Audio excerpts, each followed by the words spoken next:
Kama yebasibwa mikwano gyange mwenna balamusaako mu linnya erya Mukama waffe Yesu. Nzikiriza Katonda nti muli bulungi. Twebaza Katonda olw'okutukuuma nga tuli balamu. Mbanirizaako mu Bible moment abasobodde okuba nti mutuuse. N'olwaleero ate tubeeko kye tutunuulira. Twatandika ku page ey'okutunuulira ebiro eby'oluvannyuma na biki ebisuubirwa mu nnaku zino ez'oluvannyuma. N'olwekyo kyenvudde ntwala omukisa guno okukwaniriza gwatuuse. Mukama akwenye omukisa. Kisaakye Joanita, you are welcome. God bless you so much. Webale kutuuka. Mukama akuwa omukisa. Wamu n'emikwano gyaffe abalala bonna.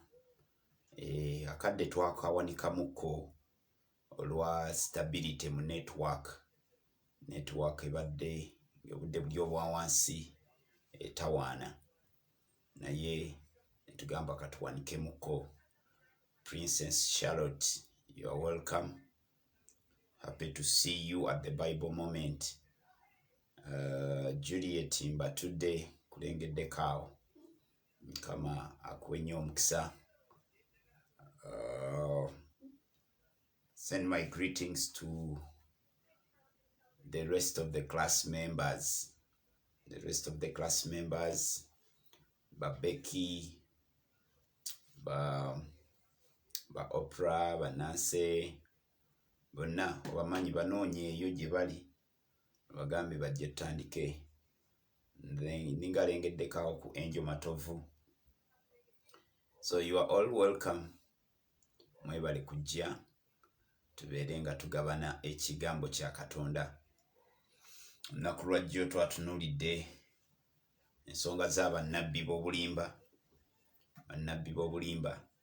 Maaso awo tujja kukwatako ku kye bayita signs of cults and their signs. Tujja zitunuulira osobole okubeera ng'oyambibwa. Leero mu bingi tuze twogedde ku bingi.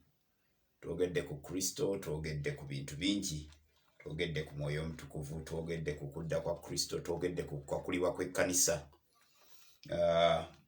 Naye olwaleero njagala tutunuulireko ekintu kino ekirabika ng'ekyentiisa mu nnaku ez'oluvannyuma. Tulabe oba entiisa ekiteekebwako eri worth it. Manyi waliwo olinza okuteeka entiisa awantu naye nga kyotaddeko entiisa tekigigwanira, nga kyotaddeko okweraliikirira. It's not worth worrying about. So njagala tutunule tulabe. Njagala olwaleero bw'oba onnoonya aba class members tugenda kutunulirako briefly. Tujja bimalirako biseera bingi kubanga si bye tulina okumalirako ebiseera, naye ate tulina okubimanya. Bw'eba Bayibuli teyabibuusa maaso n'ebiwandiika, kiba kyamakulu okubimanya. Leero twagala kutunuulirako ku gwe bayita Antichrist. The Antichrist, kigambo ekyo oyinza okuba ozze okiwulira either mu babuulizi ab'enjawulo, naddala ababuulira end time. Antichrist gwe bayita omulabe wa Kristo. Bayibuli eri kiriya emuyita Antichrist, omulabe wa Kristo. Antichrist, against Christ, nga ye yakugukamu ekyo. So twagala tutunuleyo tulabe. Tutandikire wano. Tutandikire mu kubikkulirwa essuula ey'e13. Mu kubikkulirwa essuula ey'e13. Omuwandiisi w'okubikkulirwa atubikkulira ekyama kino ekyoyo ayitibwa Antichrist. The the Antichrist. Yes, Maria okiwandiise butuufu, the Antichrist. So ayogerwako ebintu bingi era obaoliawo n'abamu bamutaddeko entiisa nnene nnyo to the extent nti oyinza n'okulowooza nti abantu balindirira kujja kwa Antichrist okusinga okulindirira okujja kwa Kristo. So nga ate okulindirira okujja kwa Kristo kwa makulu mangi okusinga okulindirira okujja kwa Antichrist. Katonda omuyinza w'ebintu byonna, tusaba ow'omukisa ekigambo kyo nga tukigabana kireeta obulamu gye tuli, ate era otuwa amaanyi n'ekisa okuyimirira ng'ekigambo bwe kyogera, titusangibwe nga tusaanidde okuyimirira mu maaso gw'entebe y'omwana gw'endiga. Mu linnya erya Yesu, amiina. Okay, tuli kutunuulira gwe bayita Antichrist. Gwe bayita Antichrist, era nga tugenda okusoma wano mu kubikkulirwa essuula eno ey'e13, tusobola okutunuulira amannya ag'enjawulo agajja gaweebwa oyo gwe bayita Antichrist, oyo gwe bayita omulabe wa Kristo. Eri mu Yokaana atugamba nti abalabe ba Kristo bangi, naye oyo gwe tusingolinga out, oyo gwe tulondayo ye presidenti waabwe, kaŋŋambe bwe ntyo, oyo ye ring leader, yakulembera akabondo kaba Antichrist. Bano bonna ba Antichrist abalala balina nnamunswa waabwe. Kati nnamunswa oyo gwe twagala okutunuulira. Ekisooka kasooke tunuulira amannya agaweebwa ayitibwa Antichrist okusinziira ku byawandiikibwa. Bayibuli ejja emuyita amannya gano. Kale bw'omusanga eyo gw'ojja otuyamba okutegeera nti abange wuuno. Okay, number 1 is called the man of sin or a man of lawlessness. Bayibuli emuyita omwana ow'ekibi oba omwana atagondera tteeka lyonna. Lawlessness, talina tteeka lyagondera, talina tteeka lyawulira, is called a man of lawlessness. Erinnya tujja ddisanga mu kitabo ky'Abasesalonika. Wabeerawo olumu lwe mba njagala mbawe ebyawandiikibwa, kubanga nsuubira nti mummwe mulimu ababuulizi b'enjiri. Omubuulizi w'enjiri omutuufu ow'amazima ateekeddwa okubeera ng'alina ekintu kye bayita apologetics, nga mulungi mu kye tuyita apologetics. Apologetics tuba twogera ku busobozi obw'okudifendinga ky'okkiriza. Obeera osobola okudifendinga, osobola okkiwakanira, osobola okuteekawo ebiyimiriza ekyo ky'okkiriza okuyita mu byawandiikibwa. So bw'oba n'obusobozi obwo bakiyita apologetics. Kati omuntu akola apologetics omulungi abeera alina background, abeera alina omusingi ogw'ebyawandiikibwa. Ebyawandiikibwa bwe tuba tukola arguments, tutuuka ekiseera ne tuggyawo ebigambo byaffe, ne tuggyawo bwe tubitegeera, ne tuggyawo bwe tubiraba, ne tusigazaawo Bayibuli kyegamba. So tusigazaawo Bayibuli kyegamba. Ekyo Bayibuli kyegamba kye kisigala okuba ekituufu. N'olwekyo abamu ku mmwe Katonda abayita mu layini eyo nga Bayuda. Yuda Bayibuli egamba yali akutte ekkalaamu ng'agenda kuwandiika ku nsonga eyo ey'okuwakanira. In fact yali agenda kuwandiika ku bulokozi, naye n'akyusa awandiike ku nsonga ey'okuwakanira bye tukkiriza. So it is biblical to defend your faith, to defend what you believe. Yabo olaba Yuda mu ssuula eno yokka eya Yuda olunyiriri olwokusatu agamba, Dear friends, although I was very eager to write to you about the salvation we share, I felt I had it right and urge you to contend for the faith that was once for all entrusted to the saints. Nti yali agenda kubawandiikira ebikwatagana ku bulokozi, naye n'awulira okukubirizibwa asooke azeemu abantu amaanyi agabane nabo ekigambo kino ekyokucontendinga, to contend, to fight, to defend, to explain, kyebayita kyokkiriza. So yensonga lwaki njagadde nkuwa ennyiriri zino bwe tuba twogera ku bintu bino, obeere ng'oli grounded, ng'omusingi wo, obuvumu bwo, confidence yo ogijja mu kubeera nti olina ebyawandiikibwa kye byogera. So tugambye Antichrist ayitibwa the man of sin or man of lawlessness. Ayitibwa omwana w'ekibi oba oyo atakwata mateeka. Basessalonike ekyokubiri, 2 Thessalonians, Basessalonika, ekitabo kino eky'Abasessalonika ekyokubiri, essula 2 olunyiriri lwakusatu. Basessalonika ekyokubiri, essula 2 olunyiriri lwokusatu, Bayibuli esomesa egamba, do not let anyone deceive you in any way. Do not let anyone deceive you in any way. Toganya muntu yenna kukulimba mu ngeri yonna. Do not let, kitegeeza kiri mu buyinza bwo, kiri mu mukono gwo okuganya okulimbibwa oba okugaana okulimbibwa. Kiba kitegeeza ki? Nti senga ofuna okumanya okutuufu kujja kwempawalinga obutaganya bulimba. Kyokka senga onoosigala ng'oli ignorant, nga tolina information, nga tolina kumanya, ojja kubeera owadde allowance omulimba. Omulimba asobola okusucceedinga senga gwadiringa naye amusanga talina kumanya. Naye buli lwe tufuna okumanya, buli lwe tufuna okutegeera, tuba tuggadde oluggi olw'omulimba. N'olwekyo Bayibuli etubanja etusabye ng'egamba, do not let anyone deceive you in any way. Toganya muntu yenna kulimba mu ngeri yonna.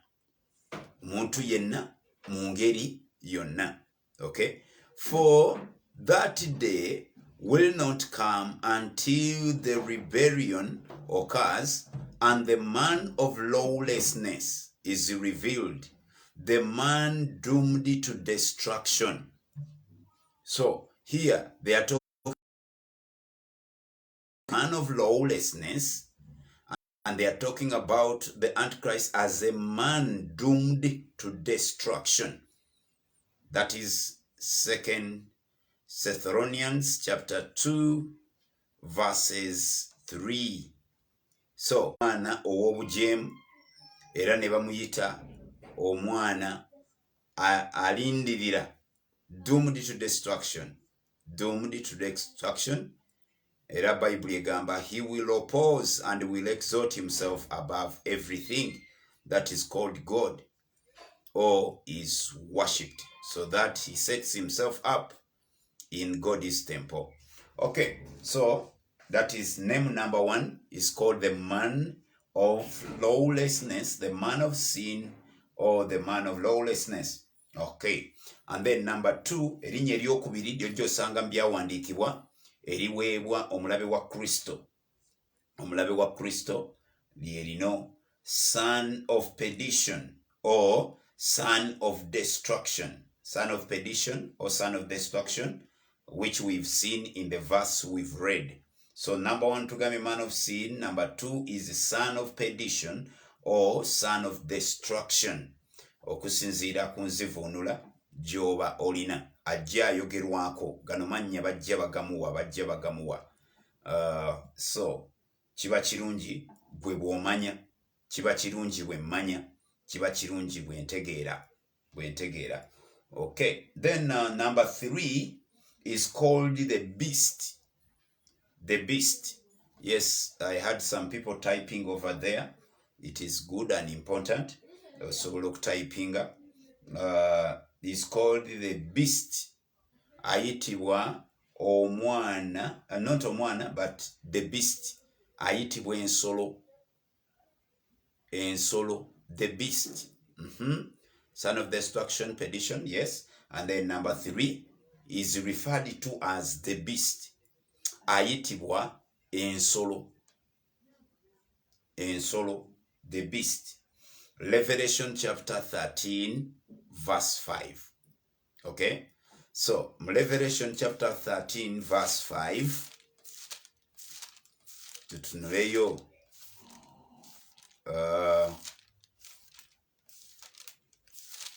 Revelation chapter 13 verse 5.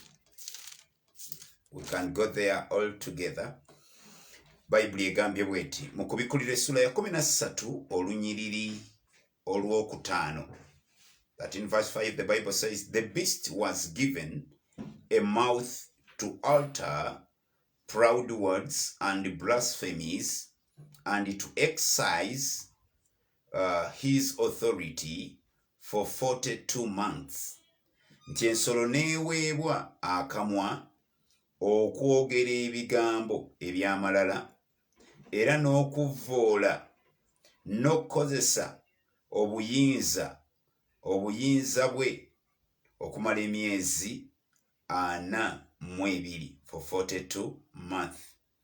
He opened his mouth to blaspheme God and to slander his name and his dwelling place and those who live in heaven. So mbu ensolo eno neeyasamya akamwa kaayo okuvvoola Katonda. Ekyokubiri, okwogera eby'obulimba ku linnya lye, ate era n'okwogera eby'obulimba kw'abo abatuula mu ggulu. Era ensolo eno bwe yali yaweebwa obuyinza. Olunyiriri olw'omusanvu egamba, he says, he was given power to make war against the saints and to conquer them, and he was given authority over every tribe, people, language, and nation. Ono gwe bayita Antichrist. Tujja kubitunuulira ebyo wano kye tubadde tunonyeewo. Erinnya eryo oba title, the beast, is referred to as the beast. And then erinnya eddala lyetusanga erimuweebwa byawandiikibwa is called the worthless shepherd. Is referred to as the worthless shepherd in Zechariah chapter 11 verse 17. Mu kitabo kya Zakariya essula ey'11. Zakariya essula ya 11 olunyiriri olw'17. Zakariya essula ya 11 olunyiriri lw'olwa 17. The book of Zechariah chapter 11. Zakariya aliwa. Okay, Zechariah chapter 11 verse 17. Zakariya 11:17. Bible egambye, woe to the worthless shepherd who deserts the flock. May the sword strike his arm and his right eye. May his arm be completely withered, his right eye totally blinded. So mundagaano enkadde, they referred to that person, omuntu oyo omusumba atagwanira, worthless shepherd, is referred to as a worthless shepherd. Then number what? Tuli ku number chi? Tumaze beast, to have the worthless shepherd, and then is also referred to as the prince who is to come. Bamwogerako ng'omulangira agenda okujja. Ekyo tukisanga mu Danieri essula ey'omwenda. Danieri yamwogerako nga the the prince omulangira. Actually ne Kristo naye yamwogerako ng'agamba omulangira w'ensi eno ajja, afuga ensi eno ajja, naye tanninaamu mulandira. He has no point of contact in me. Christ bw'atyo bwe yamwogerako. Wano mu Danieli essuula ey'omwenda olunyiriri olw'26 lwogera ku mulabe wa Kristo as simanyi oba network eba ekyanseeko abadde batayipinga, naye mu Danieli essuula ya mwenda olunyiriri 26 Bayibuli esomesa ng'egamba nti after the 62 sevens the anointed one will be cut off. Gwe bayita anointed one who will be cut off, wano boogera ku Kristo. The anointed one will be cut off. Agambye after the 62 sevens the anointed one will be cut off and will have nothing. The people of the ruler who will come will destroy the city and the sanctuary. The end will come like a flood. War will continue until the end. So, bamuyise wano mu NIV bakozesa ekigambo ruler. In other versions, they use the word prince. The prince who is to come. Omulangira agenda okujja. One anointed one gwe bali boogera ku Kristo. Ye era erinnya Kristo litegeeza oyo yafukibwako amafuta. Ye yafukibwako amafuta ge makulu g'erinnya eryo Christ. Bamuyita Kristo kubanga yoyo eyafukibwako amafuta, kubanga bannabbi bajjanga bamulanga nti agenda kujja. So Antichrist bamulifaalinzeeko wano as the prince who is to come. Era tugenda kulaba bw'olaba mu Danieli essuula ey'omusanvu olunyiriri olw'omunaana ng'era bongera ne bamwogerako ne bamulifaalingako nga bamuyita the little horn. Y'omu gwe boogerako gwe bayita the little horn, ejjembe ettono. Oba oliawo n'ebitundu by'ebyawandiikibwa ebirala bingi ebijja nga binyweza ensonga eno nga bannyonnyola okutumanyisa. Olumu bw'omanya ekintu, bw'omanya original monies, ate kikulokola ku bicupuli, kubanga ne ba-impositors nabo bangi abe-imposinga nga Antichrist, nabo bangi abaagala okulowoozesa ensi nti be babbo. In fact, nabano ababasongako tulina eddiini emu nga yo yakuguka kusonga kuba Antichrist. Obulamu bwayo bwonna butambulizaawo ku kusonga kwani Antichrist.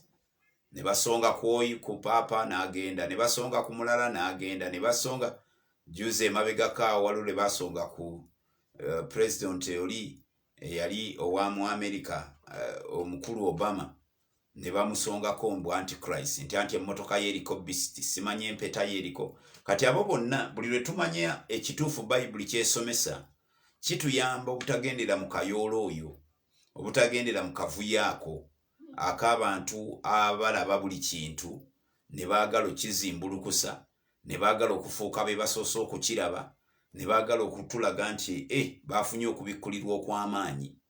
So y'ensonga lwaki kikulu okumanya paati eno. Kale oyo yeesoma okulanga Antichrist aleme kulowooza nti kyabazze na kipya. Teriyo kipya. Abantu bajja balina waliwo abamejalinga mu ebyo. Antichrist ye Bill Gates, Antichrist ye gundi, Antichrist ye gundi, bo bamejalinga mu ebyo. Naye bwe tugoberera Bayibuli kyetusomesa kituyamba obutagendera mu kayoola. Abalayikinga message mukola ky'amaanyi, kubanga ogwo gwe mwagaanya ogw'okubeera nga tubuulirira wamu. Abagirayikinga, abagisharinga, mukola ky'amaanyi nnyo nnyo nnyo. Okay.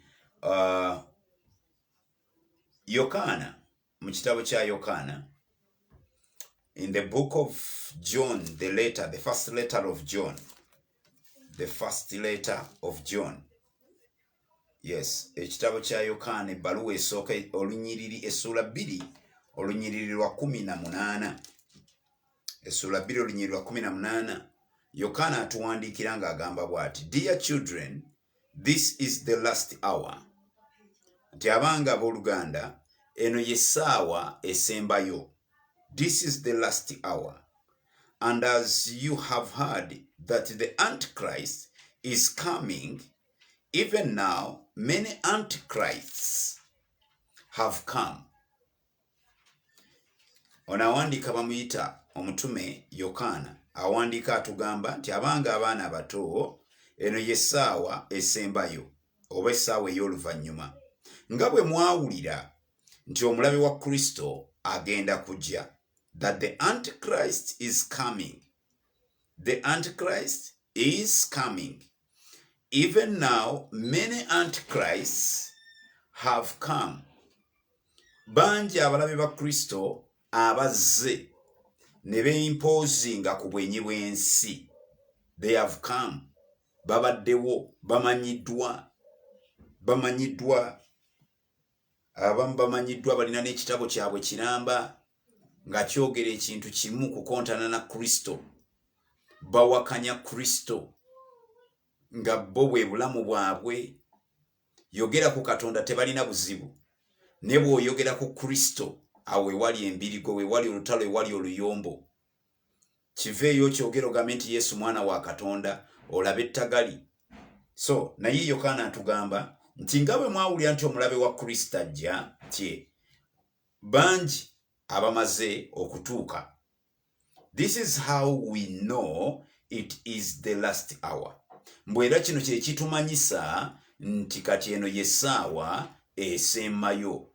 Kituleetera okutegeera nti tuli mu ssaawa esembayo. Buli lwe tulaba abalabe ba Kristo nga beeyongera obungi, abantu abakontana ne Kristo nga beeyongera obungi, abantu abeerangirira okubanga be ba Kristo nga beeyongera obungi, kiyongera okubikula ku maaso gaffe okutegeera nti tuli mu ssaawa esembayo.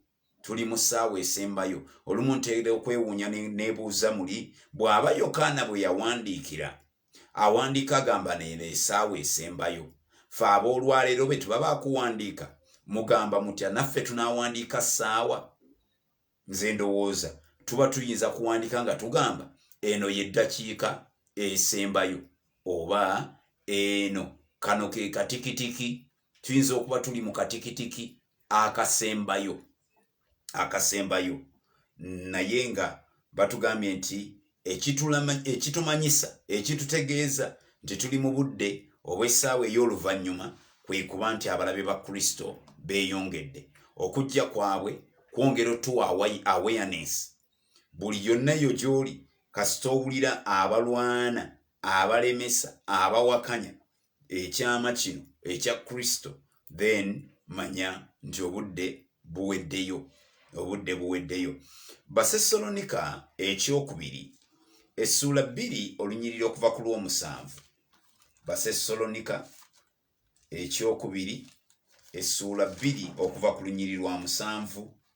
Basesalonika kyekitabo ekyokubiri essula 2 olunyiriri lwa 7. Bayibuli esomesezza bweti. Basesalonika ekyokubiri 2 okuva ku lunyiriri lw'omusanvu tujja genda paka ku lunyiriri lw'12. Tukuŋŋaanye amazima gano obeere ng'ogalina ng'ogamanyi, ate bw'omala okugategeera osobola okuyamba bangi abawabisibwa, ababuziddwa, abakyamiziddwa, ng'olumu be bakyamiddeko balowooza nti be ba Kristo naye nga si be babbo. N'olwekyo buli lw'otegeera oba ofuuka ekikozesebwa kya Katonda ekigenda okukomyawo bangi, ekigenda okutaasa emitima gy'abalala bangi abakyamye nga bawabisibwa abalabe ba Kristo. Bayibuli esomesezza bweti. Basesalonika ekyokubiri essula 2 olunyiriri lw'omusanvu ng'egamba nti for the secret power of lawlessness is already at work. The secret power of lawlessness is at work. Bakiyise the secret power of lawlessness. It is at work. Ekyama, amaanyi ag'ekyama. Yes, kankivuunule direct nga bwe kiri. For the secret power of lawlessness is at work. Mbwe amaanyi ag'ekyama ky'obujeemu kiri mu kukola. It is already at work. Ekyama kino eky'obujeemu, eky'okujeemera Kristo, eky'okujeemera Katonda, eky'obutakkiriziganya na mulokozi, omulokozi w'ensi, ekyama kino weekiri. Omutume Pawulo waawandiikira ng'ategeeza abamuwuliriza nti abange ekyama kino weekiri. Kati bwe kiba kyaliwo mu biro by'aba Pawulo, mulowooza mutya mu nnaku zaffe? Tekyeyongedde bweyongezi? Tekiduumuuse buduumuusi? So, atugambye mbu the secret power of lawlessness is at work.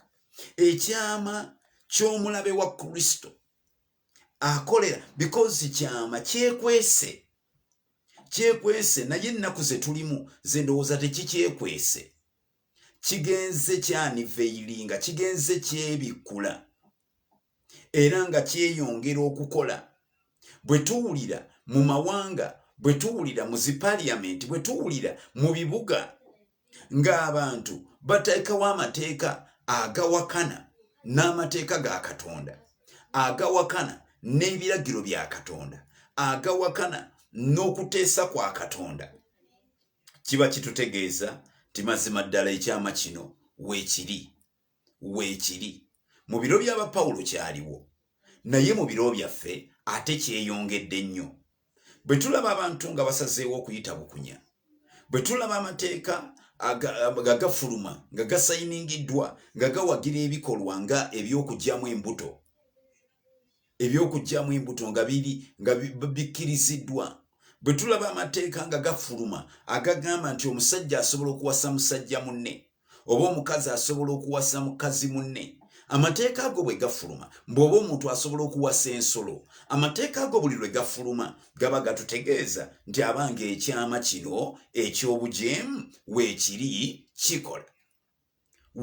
kikola. Tetuyinza kukyebuzaabuzaako mu ngeri yonna, kubanga tukiraba lwatu. Abantu oli n'avaayo openly n'adifendinga ekifu kye kyakola. So, ekyama ky'obujeemu batugambye weekiri kikola. For the secret power of lawlessness is already at work, but the one who now holds it back will continue to do so till he is taken out of the way. Mbw'oyo akiziyiza, akiremesa okukolera mu buyinza bwakyo, okukolera mu maanyi gaakyo, akyakiziyiza. Kiba kitegeeza nti olaba bino bye tulaba tubiraba, waliyo obusaggwa bwakyo, waliwo ettutumu lyakyo, waliwo amaanyi gaakyo, newankubadde nga n'olutuusa olwaleero wakyaliwo okuziyizibwa kw'ekyama ky'obujeemu. Olunyiro lw'omunaana egamba, and then the lawless one will be revealed. Mbw'oyo omwana ow'obujeemu alyoka abikkulibwe, whom the Lord Jesus will overthrow with the breath of his mouth and destroy by the splendor of his coming. Nti oyo omwana w'obujeemu alizikirizibwa, Kristo alimuzikiriza ng'akozesa ekigambo oba omukka ogw'akamwa ke, the breath of his mouth. Ekitiibwa okwakayakana kw'okujja kwa Kristo kugenda kukwata gwe bayita Antichrist, kumuteeke into destruction. Okwakayakana okwo ekitiibwa Kristo kyagenda okujjiramu ku bwenyi bw'ensi, kino tuba twogera ku second coming. Ebyo ebintu bibiri nsuubira nti kati at this page tuba twamala obyawula. Twayawula kye bayita rapture ku second coming. Mu second coming ebimu ku bireeta Kristo kwe kudestroyinga, kwe kuzikiriza, kwe kusaanyaawo omulabe wa Kristo, kwe kuteeka ekkomo ku bikolwa eby'omulabe wa Kristo. So atugambye nti in his coming he will destroy him by the breath of his mouth and overthrow him with the breath of his mouth and destroy him by the splendor of his coming. Verses 9. The coming of the lawless one will be in accordance with the work of Satan, displayed in all kinds of counterfeit miracles, signs, and wonders. I will beg, verses 9, tugigende kompola, tugende mpola, nga tugyetegereza. Kubanga atugamba mu lunyiriro lw'omwenda nti ono omulabe wa Kristo bw'ajja, the coming of the lawless one will be in accordance with the work of Satan. Sitaani ali mabega w'omulabe wa Kristo. Gwe bayita omulabe wa Kristo, Sitaani yamwempawalinga, yamuwa amaanyi. Kababeere abo abakola olwaleero bakola in accordance with Satan. Kale tekirinaako kibuuzo n'akatono, tekikubuzaabuzanga nti omanyi bakoze ekkanisa some years back, bakola ekkanisa ey'abasinza ba Sitaani mu America, andi ne bateekawo ekkanisa gaffe wano tetusinza Katonda eyatonda eggulu n'ensi, tusinza Sitaani. Ebyama ebyo, enkola zeezo, emabega waabyo eriyo Sitaani. Eriyo Sitaani. Very openly tukibuzaabuzwamu okugamba ngaira abamu, some people called the atheists, abatakkiririza mu Katonda, bo bagamba nti Sitaani yagwana okusinzibwa. Bagamba Sitaani yagwana okusinzibwa, so si Katonda. Naye mu byonna batugambye nti twetegereze nti the coming of the lawless one will be in accordance with the work of Satan. Nti okujja kwe kugenda kutambulira wamu n'okukola kwa Sitaani. Kitegeeza ye kikozesebwa kya Sitaani nga Kristo bw'ali ekikozesebwa kya Katonda, okulikonsayiringa abantu okubazza eri Katonda. Antichrist alikonsayiringa abantu okubazza eri Sitaani. Is the mediator. The Antichrist is the mediator between Satan and the wicked and the evil. And Christ is the mediator between God and the people of God. Okay? So, it is behind it there is Satan, displayed in all kinds of counterfeit miracles. Counterfeit miracles. Bino ebintu walibadde obya-highlightinga. Kitegeeza gwe ali ku prayer watch nakugamba ebbanja lye tulina, we need to watch and we need to pray. We do the watching. Oteekeddwa okutunula, oteekeddwa okwetegereza, oteekeddwa okulaba. You should never be taken by surprise. Tolina kutwalibwa by surprise. But you must be very keen. Atugamba nti amaanyi gano gagenda kweyolekera, displayed in all kinds of counterfeit miracles. Are there miracles that are counterfeit? Waliyo ebyamagero nga bya bulimba gye biri Bayibuli yino yebyogedde. All kinds. Bijja kuba bingi bwagamba all kinds, tebibeera mu foomu emu.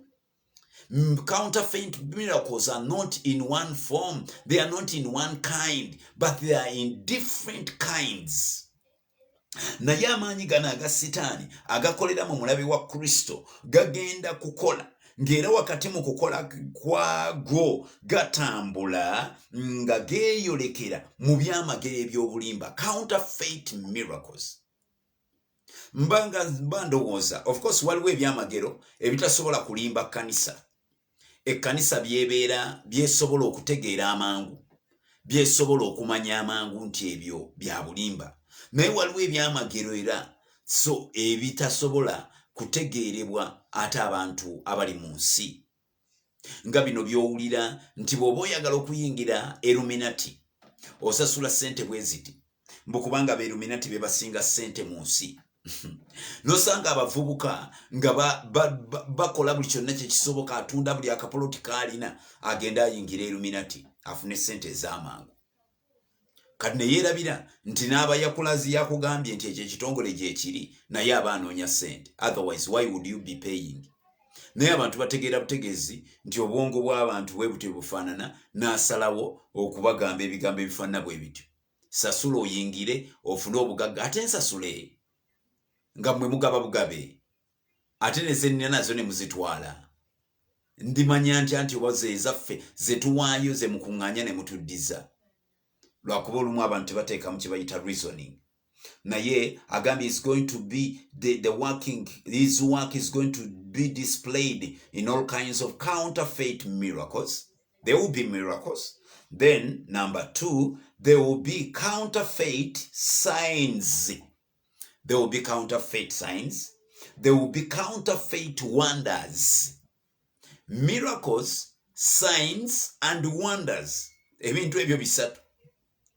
Kyokka byonna ebyo ebisatu bye bimu ku bubonero obutambula n'abakkiriza. Miracles, signs, and wonders. Sitaani Eva ye kyakola, akola kye bayita counterfeit. Yakola kikyupuli. Yayozaamu.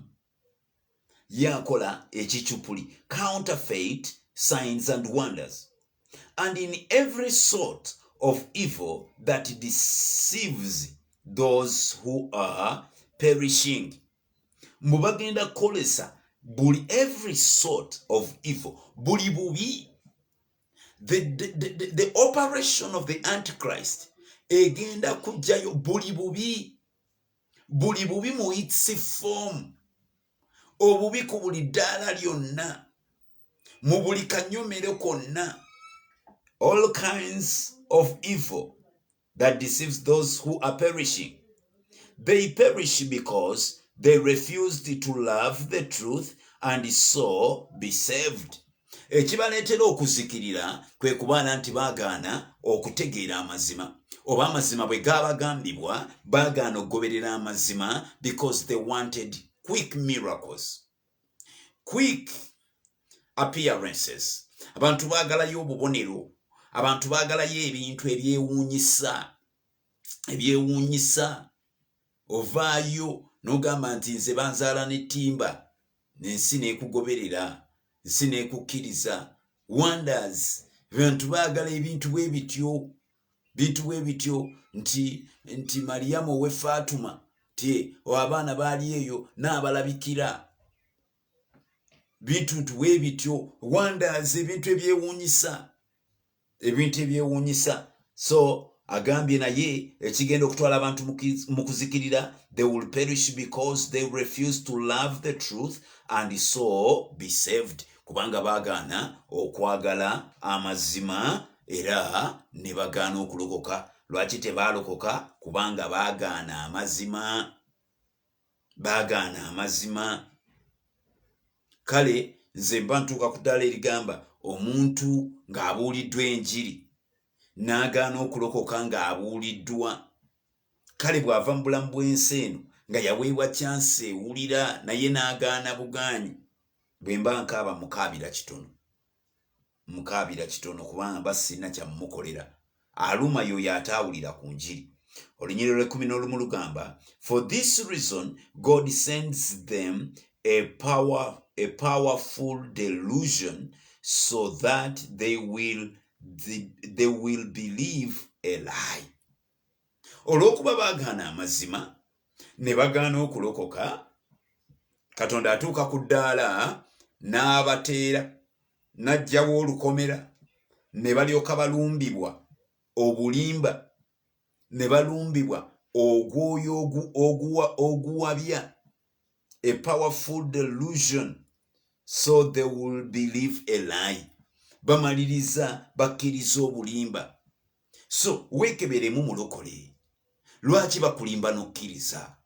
Lwaki okyali ku ddaala ng'omuntu bw'akulimba bw'okkiriza, nga bw'akugamba amazima tokkiriza? Ye lwaki okyali ku ddaala ng'okyalimba?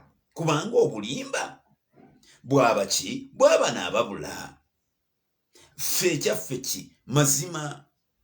mazima tulina kuyiga googera gabeere n'emirandira mu ffe. Otherwise bw'oba walokoka naye ng'okyalimba, ng'okyatambulira mu bulimba, delusion eno ey'obulimba egenda kukwata, eba ejja kutwala.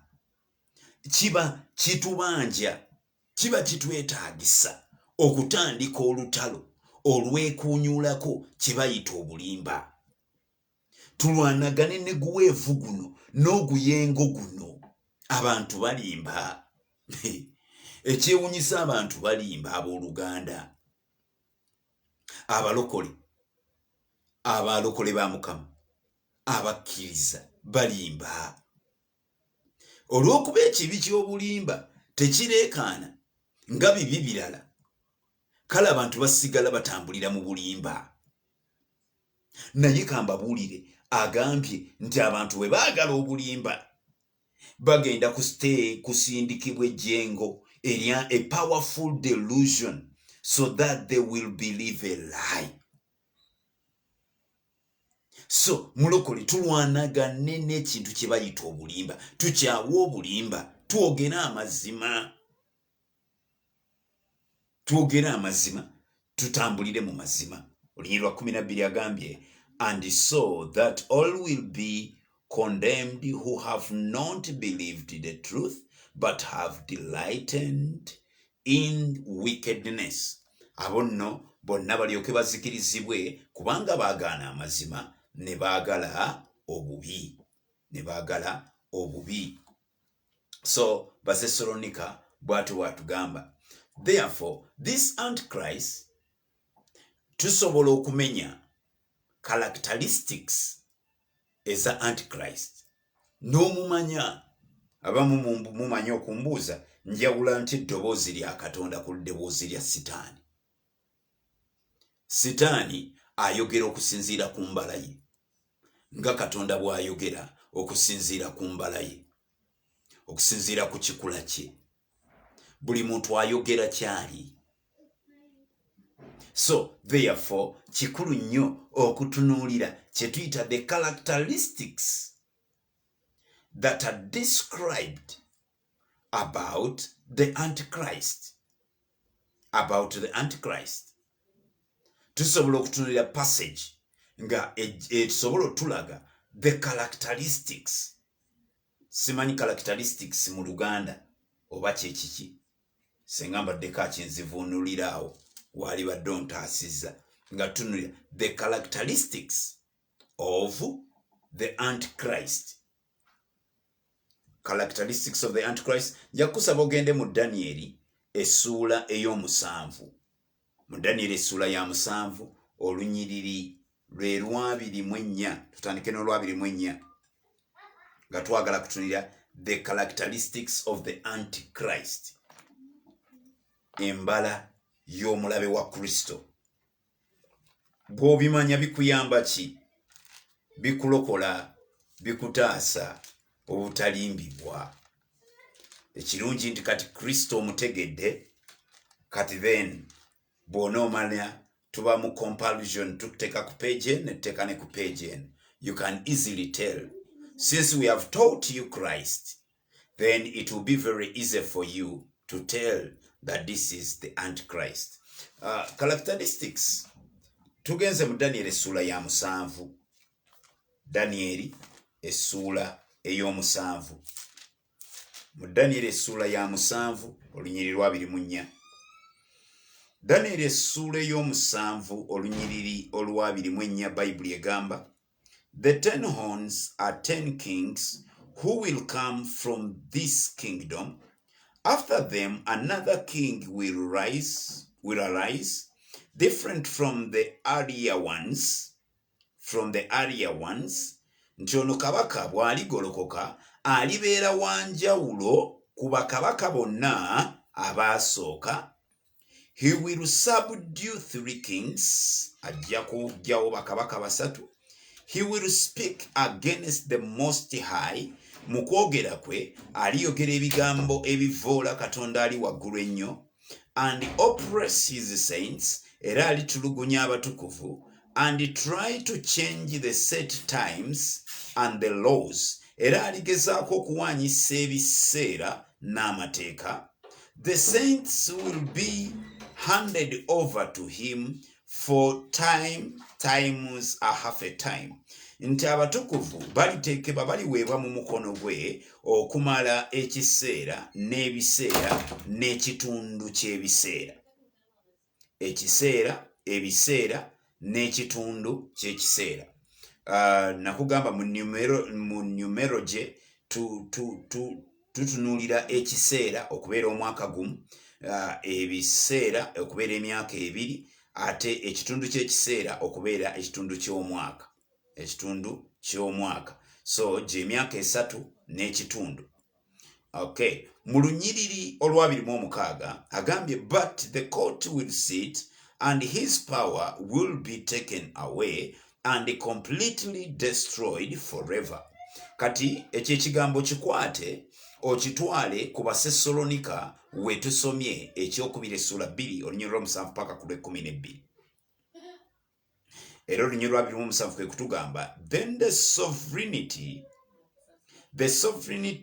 power and greatness of the kingdoms under the whole heaven will be handed over to the saints, the people of the Most High. His kingdom will be an everlasting kingdom, and all rulers will worship and obey him. Kama yebazibwe. So, mubyo tuba tusobola breaking it down. Netugamba ono gwe bayita Antichrist, we can list down a few things as we plan to wind up. Number 1, he is a leader of a country. Mukulembeze wansi is a leader of a country. Okay? As per verses 24.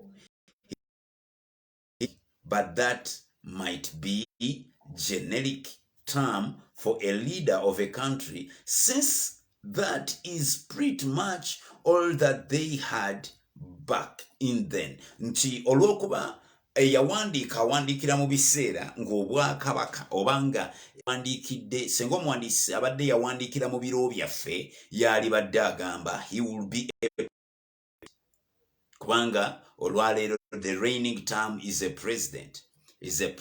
Or some others have a king, others have a prime minister, and those titles. Naye time of writing was when kings were reigning, and the people, it was mandatory that they needed to understand what the writing was. So here we pick a point is a leader of a country.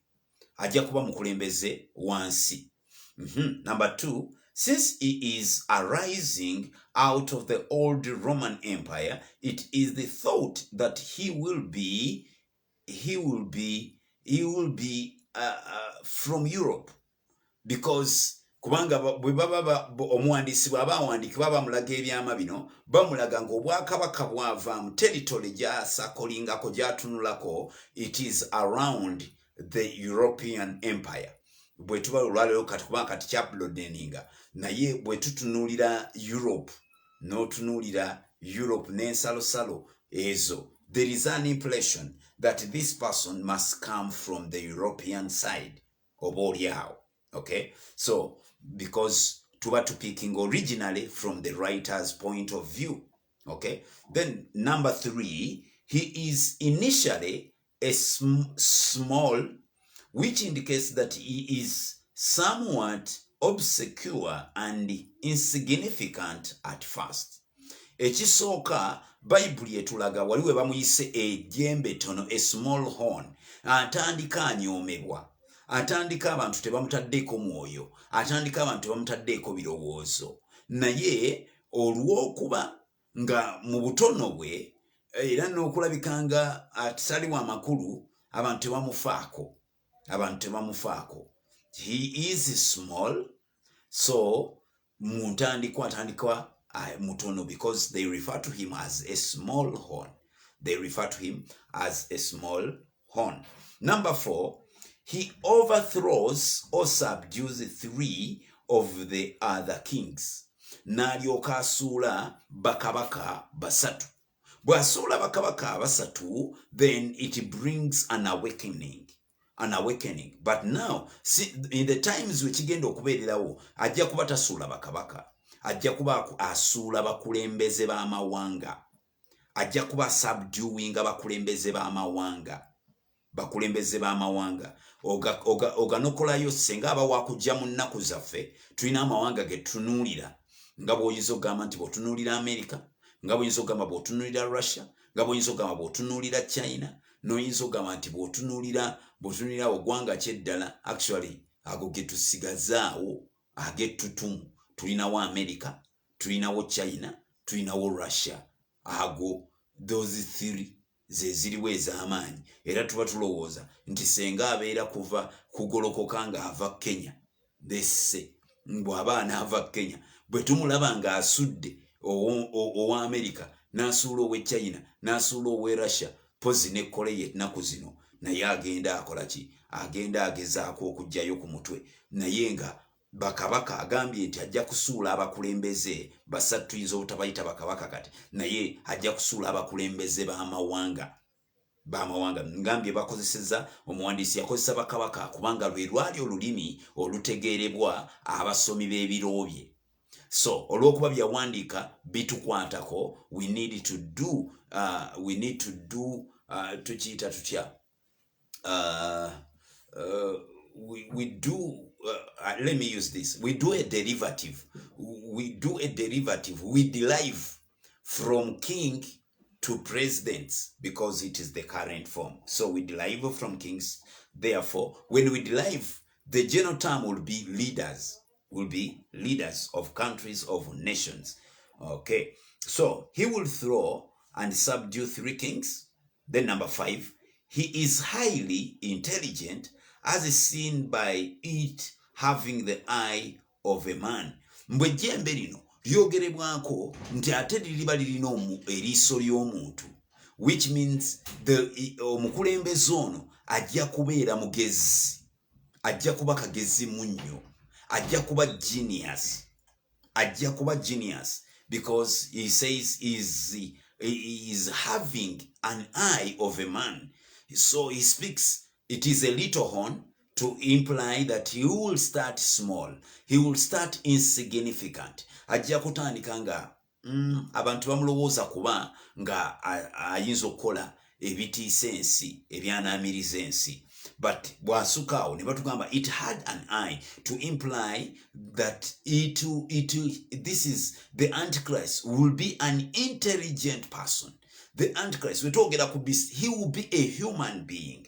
He will be a human being with a human eye. So to imply there will be high levels of understanding, high levels of intelligence.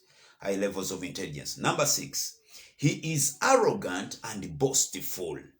He is arrogant and boastful. Alina amalala, yeegulumiza, yenyumiriza, very arrogant and boastful.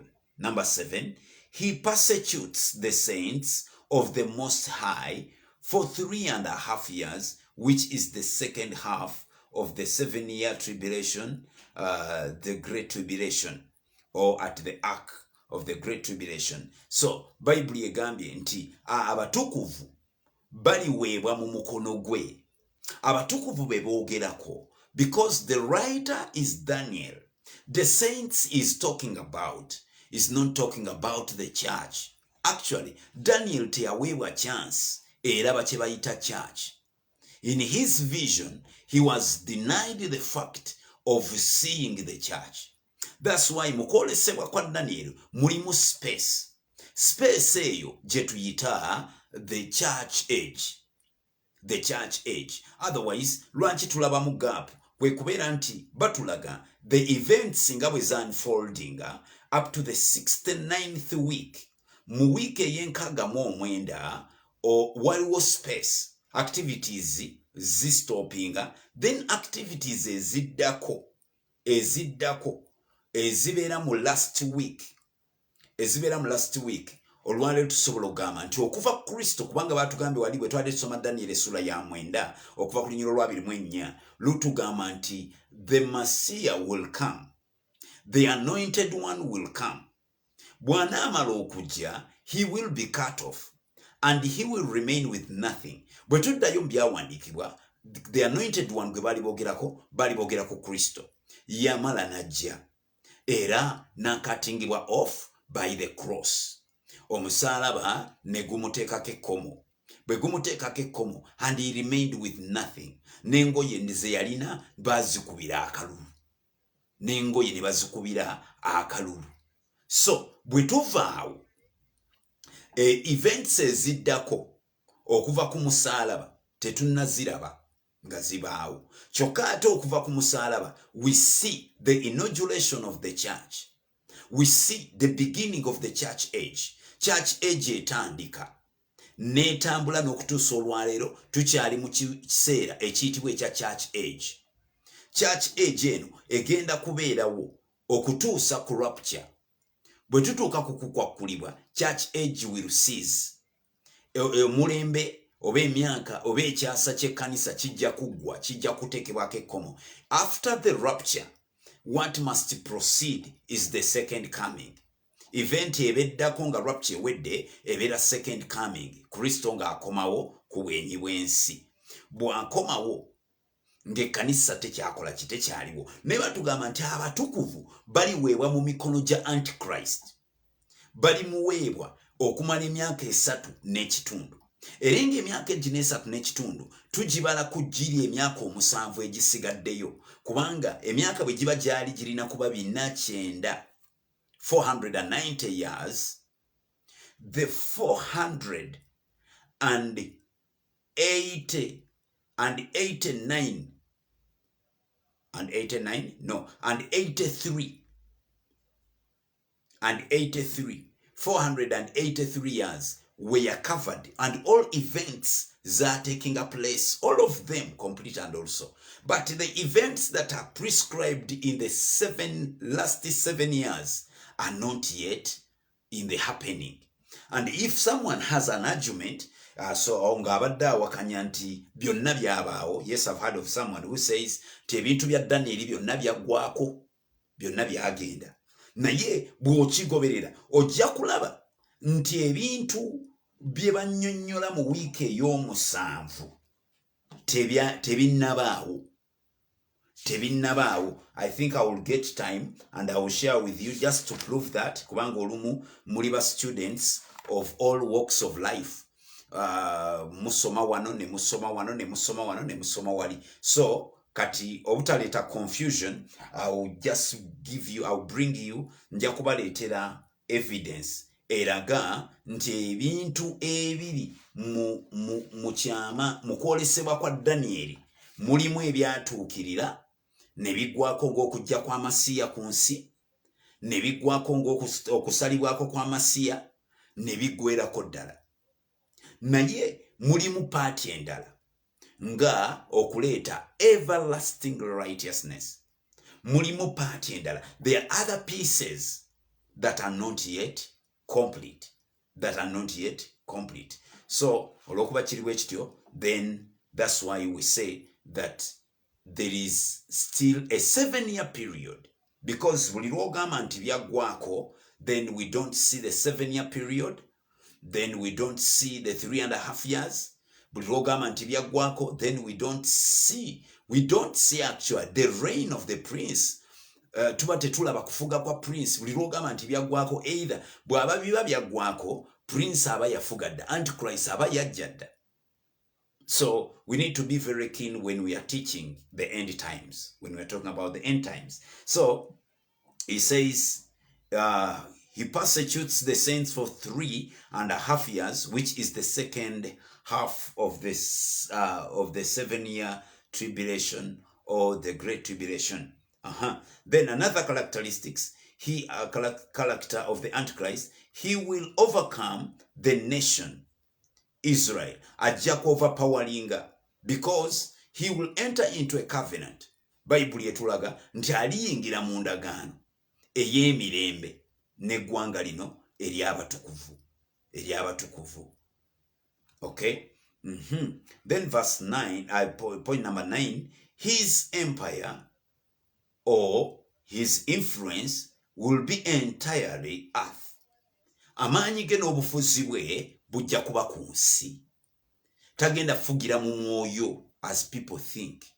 Agenda kufugira ku bwenyi bw'ensi. His empire will be entirely on earth.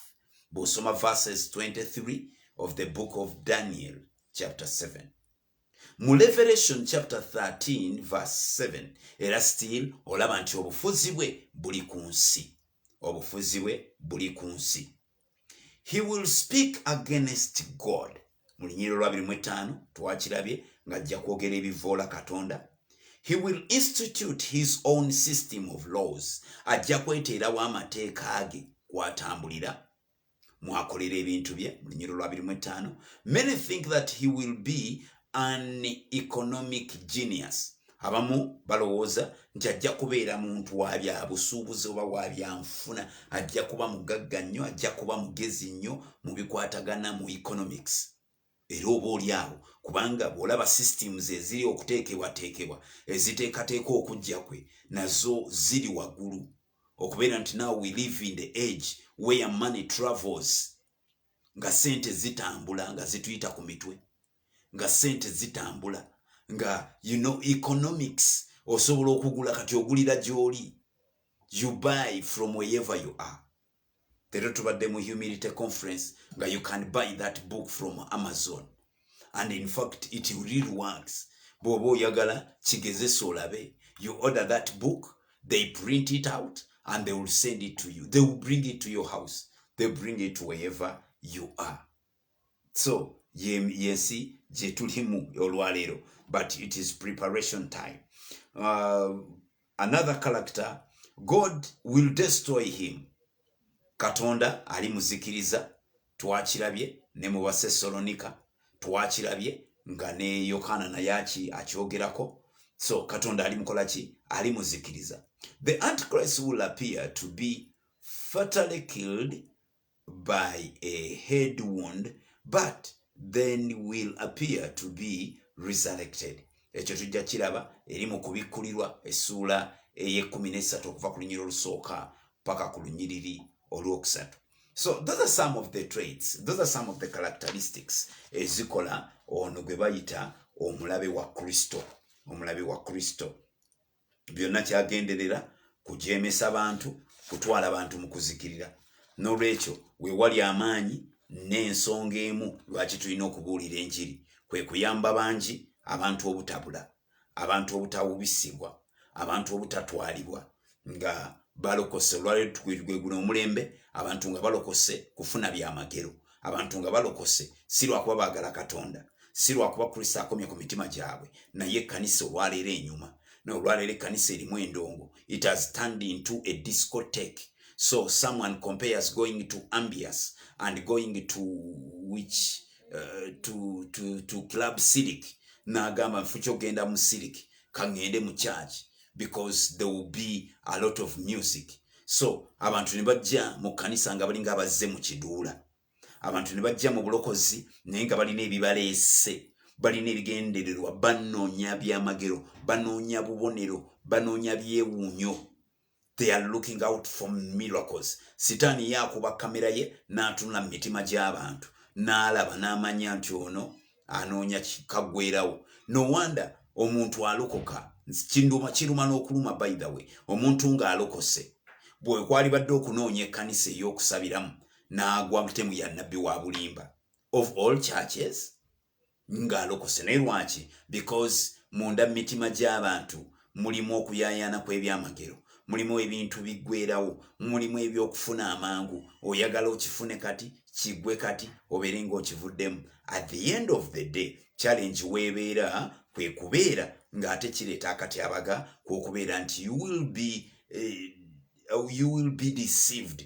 There will be a delusion and you will believe a lie. You will believe a lie. A delusion gaba maanyi agakuwalaawala, agakusindiikiriza n'omaliriza ng'okkiriza ebyobulimba.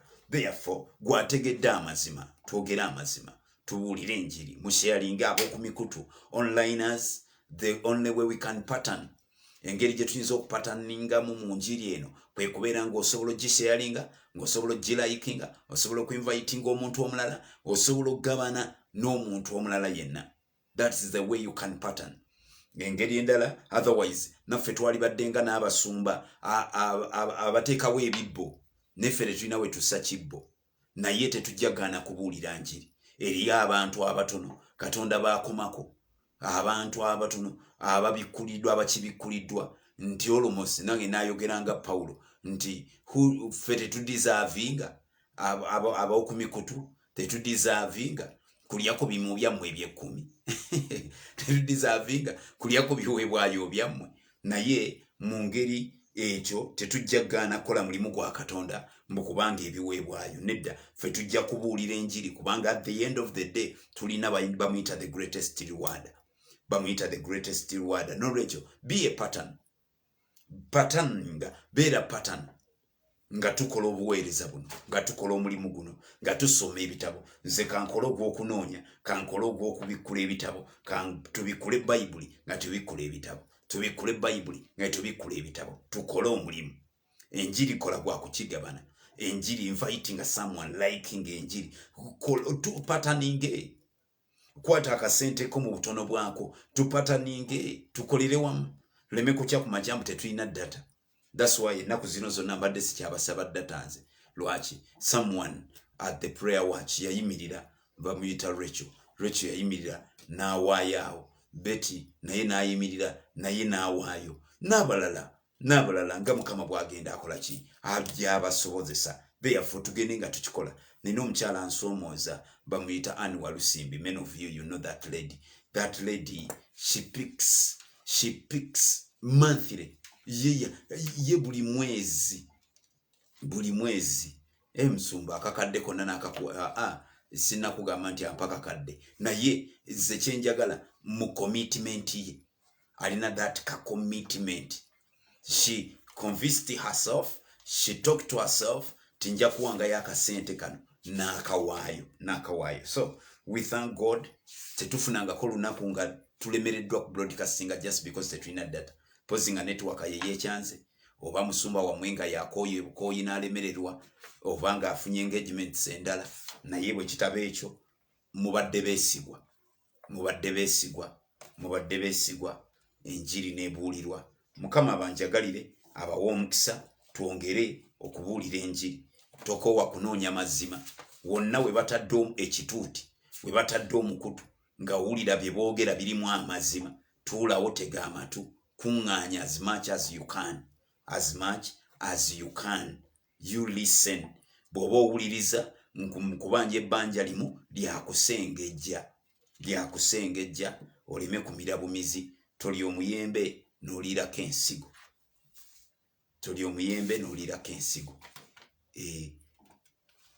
Ensigo yakusimba lya muyembe gwokka. Wonna wogenda okusimba oluseke okunoonya okumanya. So tujja kweyongerayo, tubadde tukyatunuulira the characteristics of the Antichrist.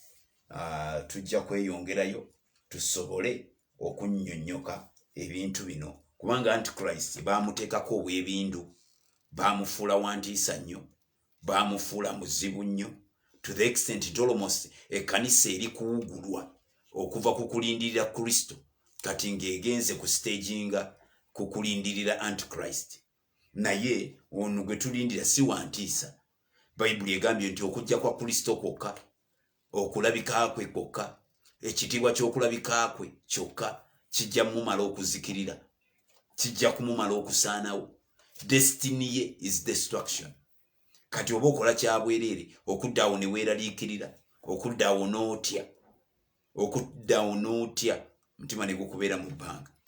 Mukama yeebazibwe. So tulina kufuba kulaba nga twambala ebyambalo byaffe, tusangibwe nga tekuli bbala newankubadde olufunyiro, tusobole okusikira obulamu obutagwawo. Banne Mukama banjagalire. Ekiro ekirungi tusinkane ku makya mu morning glory. May God bless you so much. Amen.